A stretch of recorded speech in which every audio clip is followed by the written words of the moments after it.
ठीक है everyone. Last video abruptly end हो गया था due to some technical issue. वहीं से कंटिन्यू करते हैं। तो हमने अभी तक कहाँ तक सॉल्व कर लिया था कि cos x by two is greater then sin x by two. तो ये मॉडुलस का वैल्यू कितना आ रहा था? Positive cos x bye two minus sin x bye two. ठीक है, अब हम क्वेश्चन को सॉल्व करते हैं। चलो आ जाओ, क्वेश्चन को सॉल्व करते हैं। तो लेफ्ट हैंड साइड को हमने सॉल्व करना है। क्या लिखा हमने? tan inverse root over one plus sine x plus root over one minus sine x whole divide by root over one plus sine x minus root over one minus sine x. ठीक है, अभी हमने discussion किया कि मैं इस root over one plus sine x को क्या लिख सकता हूं। इसको मैं लिख सकता हूं cos x by two plus sine x by to without any doubt, plus one minus sine x को मैं क्या लिख सकता हूं? अभी मैंने प्रूव करा है क्योंकि एक्स बाय टू जीरो से pi by two pi by four में है, तो इसको मैं लिख सकता हूं cos x by two minus sine x by two whole divide by cos x by two plus sine x by two minus cos x by two minus sine x by two. ठीक है, अभी इस question में जो error है वो भी identify आप लोग कर लोगे। देखो यहाँ पे तो ये कैंसिल आउट हो जाएगा, यहाँ पे ये कैंसिल आउट हो जाएगा। तो फाइनली हमारे पास कितना आ रहा है? tan inverse two cos x by two upon two sign x by two. ठीक है, टू से टू कैंसिल हो जाएगा। अब आप पकड़ लोगे एरर, ये आ जाएगा tan inverse cot x by two. अभी देखो, अगर मुझे बाहर tan इनवर्स है और इस अंदर जो है वो कॉट है, इन दोनों को मेरे को हटाना है, तो मुझे इसको tan में कन्वर्ट करना पड़ेगा। तो टेक्निकली मेरा आंसर आना कितना चाहिए? ये बनना चाहिए tan इनवर्स। मैं कॉट थीटा को क्या लिख सकता हूँ? tan 90 minus theta. अब इसको मैं लिख सकता हूँ पाई by two minus x by to. तो ये आंसर आना चाहिए। अब आप खुद सोचो, अगर बाहर tan इनवर्स लिखा है तो मेरा ये आंसर है, पर सर हमको तो प्रूफ करने के लिए जो बोला था वो ये थोड़ी बोला था। हमको तो क्वेश्चन में प्रूफ करने के लिए ये बोला है कि एक्स बाय टू के बराबर प्रूफ कीजिए। तो वही तो मैं समझा रहा हूँ। तो आप पकड़ो एरर क्या है इस क्वेश्चन में। टाइपिंग एरर है बच्चों। यहाँ पे जो बाहर इन्होंने tan इनवर्स दिया है, अगर tan इनवर्स लिखेंगे तो यही आंसर आएगा, है ना। तो अगर ये चाहते हैं कि मैं x बाय टू के बराबर प्रूफ करूं, तो यहाँ पे tan की जगह क्या होना चाहिए था बच्चों? cot इनवर्स होना चाहिए था। अब आप सोचो कि अगर यहाँ पे मैं cot इनवर्स कर दूंगा तो डायरेक्टली यहीं पे cot inverse cot x by two हो जाता। मतलब सारे स्टेप्स में जहाँ जहाँ जहाँ पे भी मैंने tan इनवर्स लिखा है, यहाँ पे अगर cot इनवर्स लिख दूँ तो ये डायरेक्टली मेरा answer pi x by two आ जाएगा, जो कि आर एच एस के बराबर है, हैंस प्रूव्ड। तो आई होप आपको एरर भी पकड़ में आ गया, कॉन्सेप्ट भी समझ में आ गया, है ना। आई नो मैंने इस क्वेश्चन में ज़्यादा टाइम लिया है, पर आपकी कॉन्सेप्चुअल क्लैरिटी बहुत इंपॉर्टेंट है। ठीक है, is that clear? Okay everyone. ठीक है, अगले क्वेश्चन की ओर चलते हैं। नाइन्थ क्वेश्चन में क्या बोला? If y is equal to tan inverse x then find the value of d square y upon d x square. ठीक है, इस क्वेश्चन को हम सॉल्व करते हैं।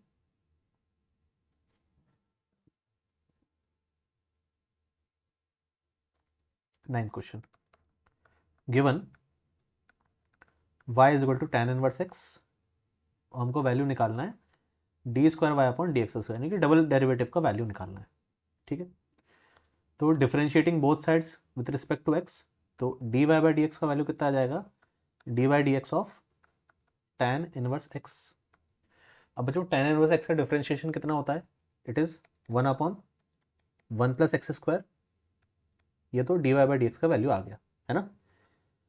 अब मुझे इसका सेकंड डेरिवेटिव लेना है, तो मैं क्या लिखूंगा? Differentiating again with respect to x. तो लेफ्ट हैंड साइड में क्या बन जाएगा? D square y upon d x square is equal to d by d x of one upon one plus x square. अब यहाँ पे आप डिवीजन वाला रूल भी लगा सकते हो, या फिर आप इसको वन प्लस एक्स स्क्वायर को ऊपर ले जाओ तो x to the power n वाला रूल भी लगा सकते हो। You can use any rule. मैं डिवाइड वाला रूल आपको बता देता हूँ। तो आपने पढ़ा होगा d y d x of u upon v. उसको कैसे सॉल्व करते हैं? जो डिनोमिनेटर है उसका होल स्क्वायर, डिनोमिनेटर से स्टार्ट करेंगे, into differentiation of the numerator minus numerator into differentiation of the denominator. ठीक है, दिस इज द फॉर्मूला। अब इसको हम यहाँ पे अप्लाई करते हैं, तो क्या लिखेंगे हम? डिनोमिनेटर का होल स्क्वायर, यानी कि वन प्लस एक्स स्क्वायर का होल स्क्वायर, और वन प्लस एक्स स्क्वायर लिखा into D by d x of the numerator minus numerator into D by d x of the denominator. कितना आ जाएगा ये? देखो, वन का डिफरेंशिएशन कितना हो जाएगा? जीरो। तो हो जाएगा one plus x square times zero minus one का डिफरेंशिएशन जीरो और एक्स स्क्वायर का differentiation 2x upon 1 plus x square का होल स्क्वायर। तो फाइनल आंसर कितना आ जाएगा हमारे पास, d square y upon d x square is equal to 0 हो जाएगा, ये हो जाएगा माइनस का 2x upon 1 plus x square का होल स्क्वायर। ठीक है, I hope this question is clear. Next question, if y plus sine y is equal to cos x then find d y by d x, है ना। इसको मैं यही solve कर देता हूं।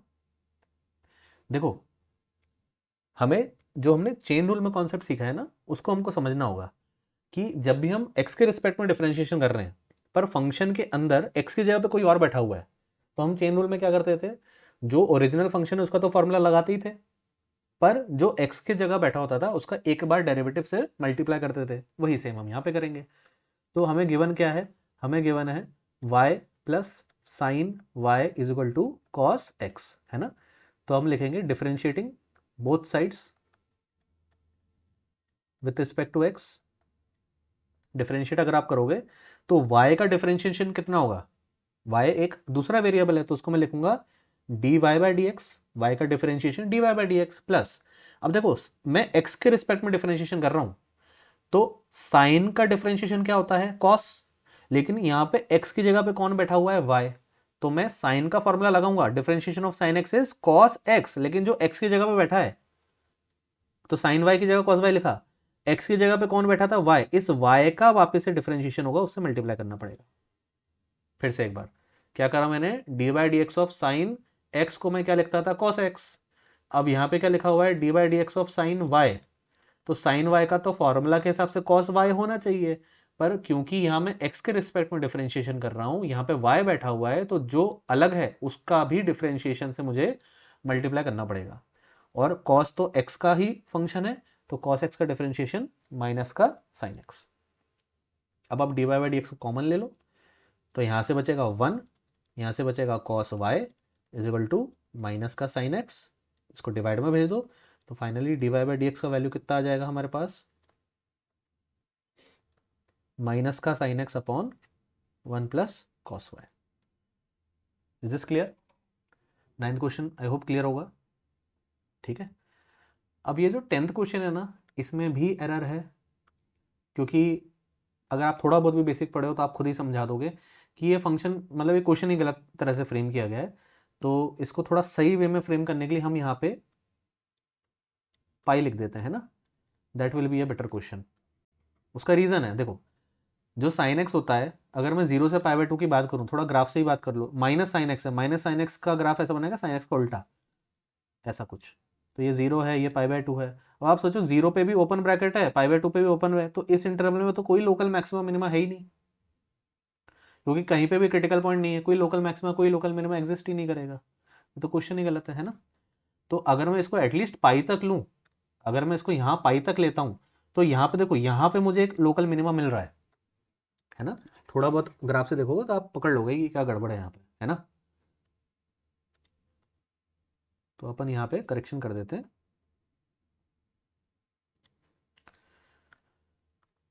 This should be 0 to pi. अब इसको अपन मेथड से सॉल्व कर लेते हैं, है ना। ग्राफिकली तो मैंने आपको एक हिंट दे दिया, आप समझ ही गए होंगे, पर इसको अपन मेथड से कर लेते हैं। मेथड क्या कहता है कि गिवन फंक्शन क्या है मेरे पास, एफ एक्स है मेरे पास, माइनस का sine x, x is between 0 to pi. अब लोकल मैक्सिमा मिनिमा निकालने के लिए मुझे क्रिटिकल पॉइंट्स चाहिए, तो एफ डैश एक्स करूंगा फर्स्ट डेरिवेटिव, तो साइन का डेरिवेटिव कितना हो जाएगा, कॉस एक्स।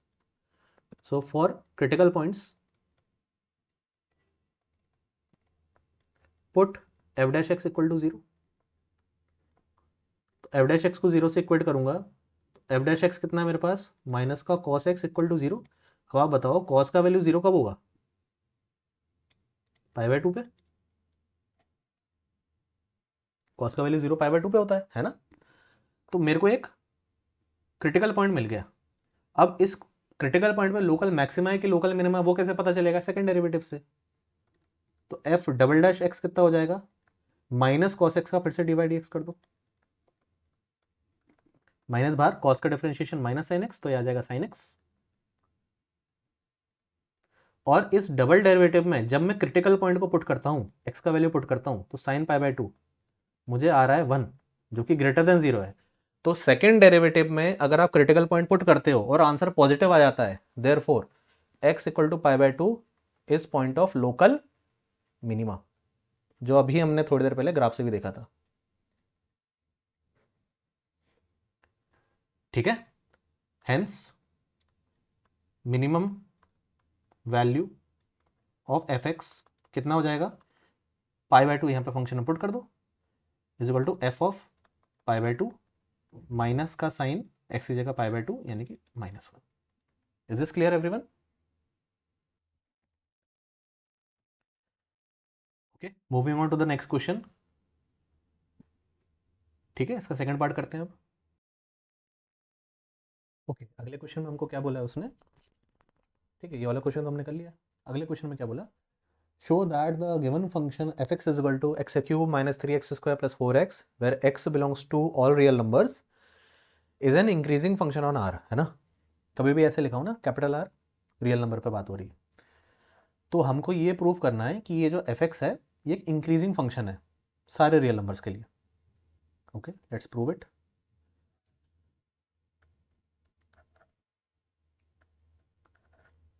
तो हमको क्या गिवन था, f x is given as, just a moment, x cube minus 3x square plus 4x।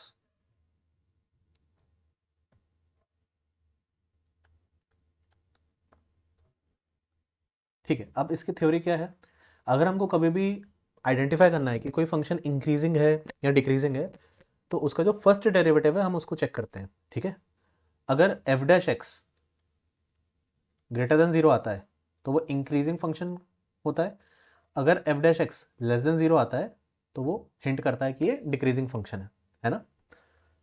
अब इसको हम यहाँ पे कैसे चेक करें, तो हमें डेरिवेटिव लेना पड़ेगा। तो एफ डैश एक्स कितना आ जाएगा, एक्स क्यूब का डेरिवेटिव 3x स्क्वायर, 3 कांस्टेंट है, एक्स स्क्वायर का डेरिवेटिव 2x, 4 कांस्टेंट है, x का डेरिवेटिव 1। तो एफ डैश एक्स जो है वो कितना आ जाएगा, 3x square minus 6x, 3x square minus 6x plus 4। Now to prove that fx is increasing function for x belongs to r, कहने का मतलब यह है कि x की सारी रियल वैल्यूज के लिए आप यहां पे कोई भी वैल्यू रख दो, हर वैल्यू के लिए फंक्शन इंक्रीजिंग ही आएगा। क्यों वो ऐसा कहना चाह रहा है, क्योंकि मैंने क्या बोला आपको, अगर एफ डैश एक्स का वैल्यू ग्रेटर देन 0 आ जाए, मतलब एफ डैश एक्स में मैं एक्स की कुछ ना कुछ वैल्यू रखूंगा, अगर पॉजिटिव आंसर देगा, जब तक पॉजिटिव आंसर दे रहा है तब तक इंक्रीजिंग है, एक्स की जिन जिन वैल्यू के लिए वो नेगेटिव आंसर देने लग जाए उन उन वैल्यूज के लिए वो डिक्रीजिंग बन जाएगा, है ना? उतना हिस्सा, उतना फंक्शन का जो ग्राफ होगा वो डिक्रीजिंग दिखाई देगा। अब हमें ये प्रूव करना है कि आप एक्स की कोई भी रियल वैल्यू रख दो इसमें, ये हमेशा इंक्रीजिंग ही है, मतलब हर एक्स की वैल्यू के लिए ये पॉजिटिव आंसर ही देगा, गारंटी है इस बात की। Then we can say it is an increasing function for every real number. कैसे प्रूव करें, तो इसको प्रूव करने के लिए अगर 11th क्लास में आपने क्वाड्रेटिक पढ़ रखा है तो वहां पे a greater than 0 d less than 0 वाला कॉन्सेप्ट होता है, उससे हम चेक करके बता सकते हैं। पर बोर्ड एग्जाम के पॉइंट ऑफ व्यू से मैं इसको परफेक्ट स्क्वायर मेथड से आपको बता रहा हूँ। परफेक्ट स्क्वायर मेथड क्या है कि मैं एफ डैश एक्स को थोड़ा रीअरेंज करता हूँ। देखो मुझे इसमें 3 का मल्टीपल दिख रहा है, इसमें 3 का मल्टीपल दिख रहा है, यहाँ पे 4 लिखा है, तो कुछ कॉमन लेना जम नहीं रहा है ना, और मुझे थोड़ा परफेक्ट स्क्वायर बनाने का मन है, तो मैं क्या करता हूँ, इस 4 को ब्रेक कर देता हूँ। तो मैंने लिखा 3x square minus 6x plus 3 plus 1। अब इतने पे ध्यान दो, इतने में से मैं 3 कॉमन ले सकता हूँ, तो एफ डैश एक्स कितना आ जाएगा, 3 कॉमन लिया तो x square minus 2x plus one. क्या आपको ये होल स्क्वायर दिख रहा है, a square minus 2ab plus b square, a minus b का होल स्क्वायर, यानी कि f dash x is equal to 3 times of x minus 1 का होल स्क्वायर प्लस 1। अब आप ऐसे सोचो कि ये जो x प्लस 1 का होल स्क्वायर है ये तो एक होल स्क्वायर है, और किसी भी वैल्यू का अगर आप स्क्वायर कर देते हो, चाहे वो पॉजिटिव हो चाहे नेगेटिव हो, वो तो पॉजिटिव आंसर ही देता है आपको, नॉन नेगेटिव आंसर देगा, है ना? और 3 से मल्टीप्लाई करेंगे, 3 भी एक पॉजिटिव नंबर है, तो ये वाला जो हिस्सा है इतना, दिस इज ऑलवेज ग्रेटर और इक्वल टू 0, और इसमें 1 ऐड कर रहे हैं, मतलब ये वाला जो नंबर होगा, चलो मान लो मैंने x की वैल्यू 1 रखी, तो ये 1 रखने पे क्या हो जाएगा, 0 हो जाएगा। अगर 2 रखी, -2 रखी, कुछ भी रखी, तो मिनिमम ये 0 हो सकता है, या फिर 0 से बड़ा होगा, इतना हिस्सा, इतना हिस्सा। और उसमें जब मैं 1 ऐड करूंगा, यानी कि ये जो ओवरऑल नंबर है मेरा, ये 1 से बड़ा आएगा। मिनिमम 1 हो सकता है, या तो 1 होगा या 1 से बड़ा ही कोई नंबर होगा। इन एनी केस है तो पॉजिटिव ना, सो हम लिख सकते हैं यहाँ पे clearly f dash x is greater than equal to 1 for all. देखो ये जो सिंबल है फॉर ऑल का होता है, मतलब सभी x की रियल नंबर वैल्यूज के लिए। इसका अर्थ क्या हो गया कि f dash x is greater than 0 for x belonging to R, hence f x is increasing function.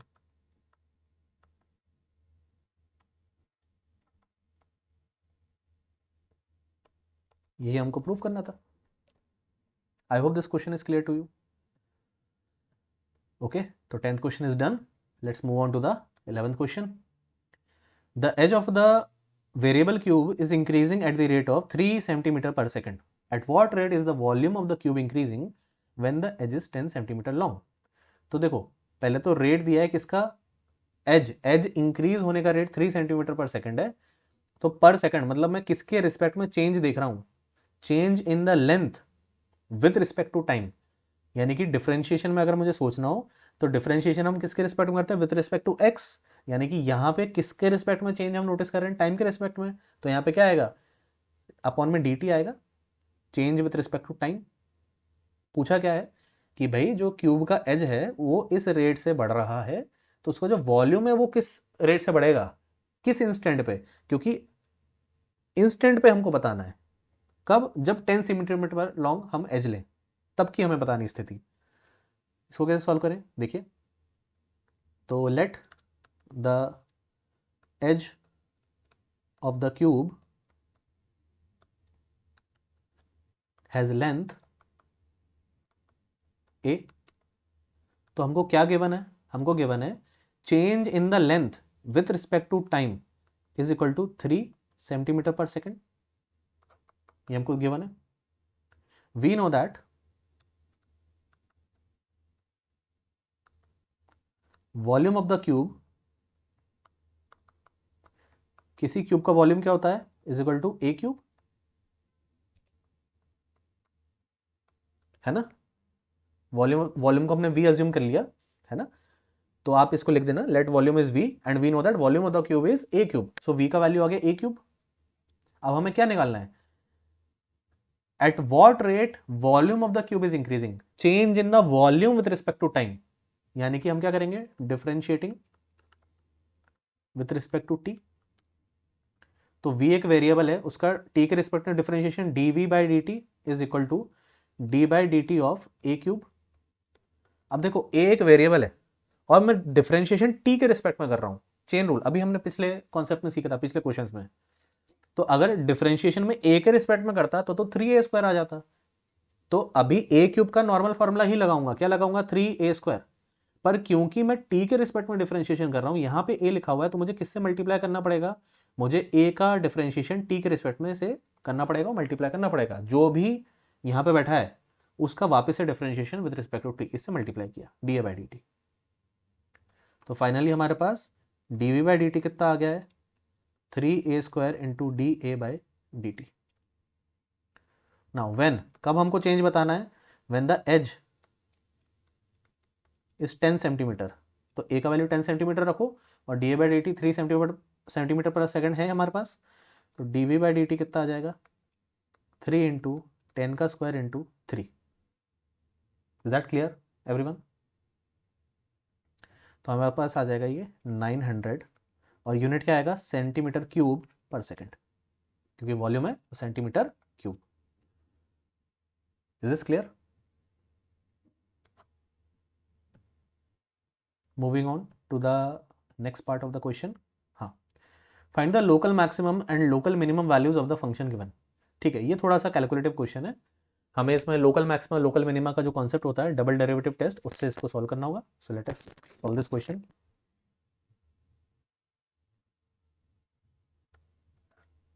क्या गिवन है हमको, f x is given equal to 3x to the power 4 plus 4x cube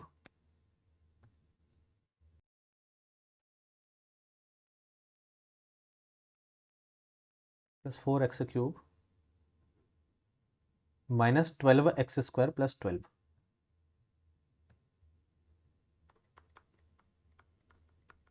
ठीक है, अब local maximum local minimum निकालना है तो मुझे डेरिवेटिव लेना पड़ेगा। तो again differentiating with respect to x, तो डायरेक्टली इसको सॉल्व करते हैं। एफ डैश एक्स कितना आ जाएगा हमारे पास, 3 इंटू एक्स की पावर 4 का कितना हो जाएगा, 4x cube plus 4 into 3x square minus 12 into 2x plus 0। तो यहाँ से एफ डैश एक्स आ जाएगा, एफ डैश एक्स कितना आ रहा है हमारे पास, 12x cube plus 12x square minus 24x। 12 common दिख रहा है मुझे, f dash x will be equal to 12x common दिख रहा है क्लियरली, 12x कॉमन लिया, x square plus x minus 2। इसको हम फैक्टराइज कर लेते हैं, तो ये हो जाएगा 12x इंटू, देखो x square plus x minus 2, 2 के ऐसे फैक्टर हैं जिनको घटाने पे 1 आ जाए, तो 2 एंड माइनस 1, तो ये हो जाएगा x plus 2 into x minus 1, है ना, चेक कर लो, एक्स स्क्वायर प्लस का 2x माइनस का x माइनस 2, है ना, correct. Now for critical points,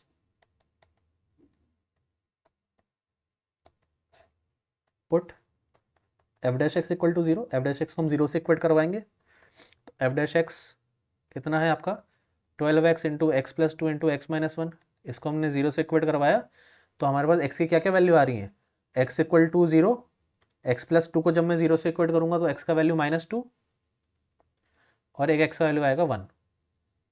ये 3 क्रिटिकल पॉइंट आ रहे हैं। अब मुझे ये देखना है कि कौन से क्रिटिकल पॉइंट पे लोकल मिनिमा है, कौन से क्रिटिकल पॉइंट पे लोकल मैक्सिमा है ना, तो ने और हमें वैल्यूज भी निकालना है। तो पहले हमको चेक करना पड़ेगा कि कहाँ पे मैक्सिमा मिनिमा है और फिर उसका वैल्यू कैलकुलेट करना होगा। तो चेक कैसे करेंगे, डबल डेरिवेटिव टेस्ट। तो हमें क्रिटिकल पॉइंट मिल गया, अब हम इसका सेकंड डेरिवेटिव निकालते हैं। एफ डबल डैश एक्स कितना आ जाएगा हमारे पास, ये एफ डैश एक्स था, तो ये हो जाएगा हमारे पास 36x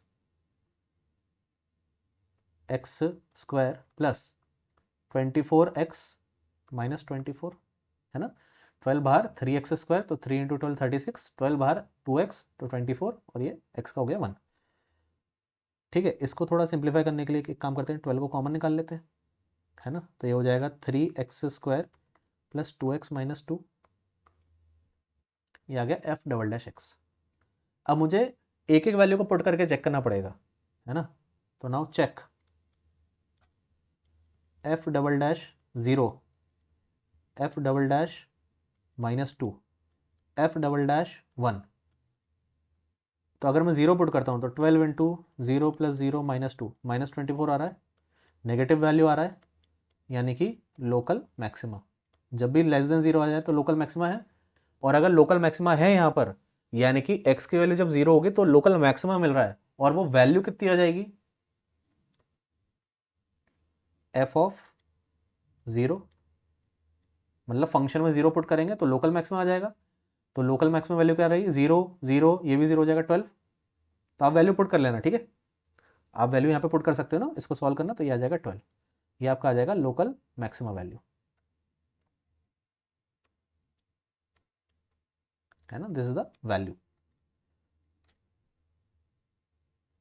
ठीक है, -2 अगर रखेंगे तो 12 इंटू 3 इंटू -2 का स्क्वायर, यानी कि 4 इंटू 3 12 प्लस ये हो जाएगा माइनस का 4 -2, कितना आ रहा है, ये पॉजिटिव आ रहा है, दिस इज ग्रेटर देन 0, यानी कि लोकल मिनिमा। और लोकल मिनिमम वैल्यू कितना मिलेगा, फंक्शन में -2 पुट करना, सॉल्व करना, वो वैल्यू यहाँ पे लिखेंगे। ठीक है, I think this calculation you can do. And 1 पे अगर चेक करें तो 12 इंटू 3 इंटू 1 3 प्लस 2 -2, तो ये भी पॉजिटिव दे रहा है, यानी कि again local minima. Local minima मिल गया, और वैल्यू कितना आएगा फंक्शन का, लोकल मिनिमा पता चल गया कि भाई 1 पे लोकल मिनिमा है, अब कितना वैल्यू है वो, तो उस पॉइंट को फंक्शन में, ओरिजिनल फंक्शन में पुट करो, एफ में पुट करो 1, जो सॉल्व करोगे आंसर आएगा। ठीक है, I hope this you can do as a homework, इस फंक्शन में आपने पुट करके वैल्यूज निकालना है। Is this clear? Next question, find the general solution of the differential equation dy by dx is equal to 1 + y square upon 1 + x square. ठीक है, ठीक है। 12 क्वेश्चन। इसके बाद हमारे कितने क्वेश्चंस रह गए हैं? 12 क्वेश्चन है, इसमें 2 क्वेश्चन, 4 और ये टोटल 6 क्वेश्चन हो गए। उसके बाद ये 8, टोटल 10 क्वेश्चन अभी हमारे बचे हैं ना।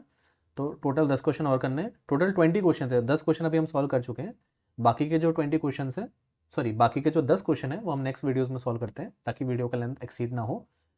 ठीक है एवरीवन। एंड इसके बाद आप देख सकते हो 3 मार्कर के क्वेश्चन आएंगे एंड फिर 4 मार्कर। तो धीरे धीरे हमारे पूरा सैम्पल पेपर सॉल्व हो जाएगा। आई hope this video was helpful. तो आप इसको प्रैक्टिस कीजिए। बाकी के 2 मार्क का क्वेश्चन हम नेक्स्ट वीडियो में सॉल्व करते हैं। Thank you everyone. And if you have any doubts, please put them in the comments below. I will answer them, and all the best.